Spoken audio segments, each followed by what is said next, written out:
We're not out there to just find things. We're there to learn about the people that lived here before us. I want you to ignore that. Archaeologists and volunteers haul the gear they need to work out on the islands in Cape Porpoise Harbor. Every archaeologist has a trowel, a tape measure. So this is a soil color book, which helps us standardize the types of soils we're digging in. Right now, the mudflats are clear, but soon they'll be underwater. What we do in intertidal archaeology is conduct what are called systematic surface surveys. Tim Spar is the principal investigator for the Cape Porpoise Archaeological Alliance, or CPA. What is going on today is we're investigating the possible sites of a English fort that was here in the mid-1600s. Since 2016, he's been studying the 12 islands off Cape Porpoise. The early writings and data is a little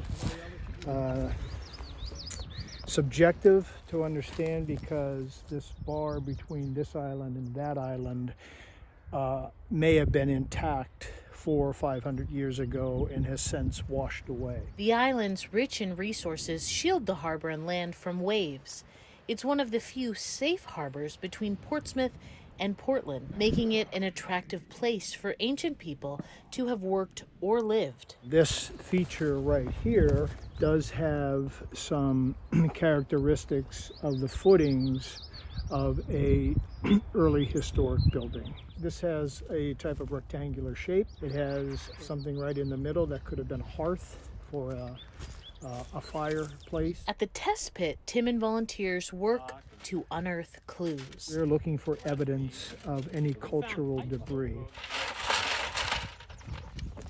It could be something like a lithic flake chipped off when somebody was making a tool.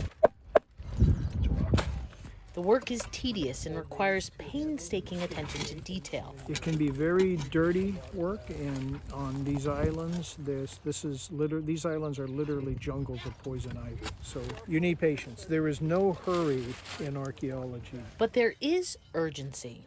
The sites are, as a result of global sea level rise, are washing away. Not finding something many times is as significant as finding something. On this day, Emily, who's a student, finds a shard of glass. It's difficult to age glass. It's interesting, and we are going to bag it. Each find adds to the greater picture of what life may have looked like. With each year, we're discovering that this was a place that was attractive to people as long ago as 8,000 years. And right up into when the English arrived in the early 1600s. Usually an area of land surveyed once that yields no artifacts doesn't need to be surveyed again. In the intertidal zone, though, shifting sands and mudflats can unearth new things periodically. You'll scream at the appropriate moment, right? Sometimes even big things. I was conducting a midwinter survey and located what appeared to be two gunnels of a canoe peering up through the sand. In June of 2019, a dugout canoe made of yellow birch was excavated from Cape Porpoise Harbor. It was a step-by-step process. It was locating it, it was excavating it, it was putting it into conservation, carbon-14.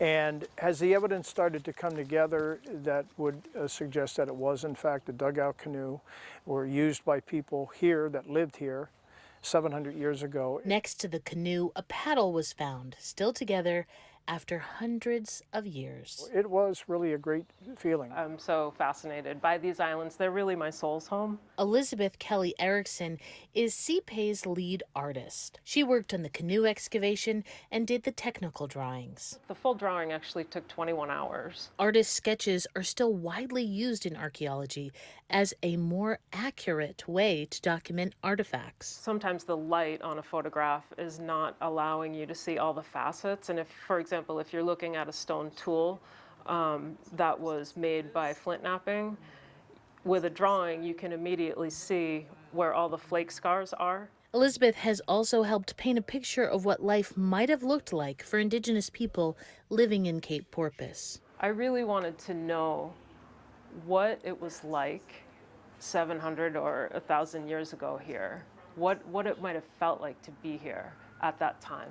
And so I took my easel and my charcoal and went out to do a drawing on the mud flats. Many of her drawings were included at the latest exhibit at the Brick Store Museum. So we're piecing together really small pieces of physical evidence that helps us pull together facts of a bigger picture of how people lived. Looking at the past to hopefully live a better future. The ultimate goal of this work is if it can help inform us about who was here, how they lived in harmony and close to the earth, and help us to live closer to the earth.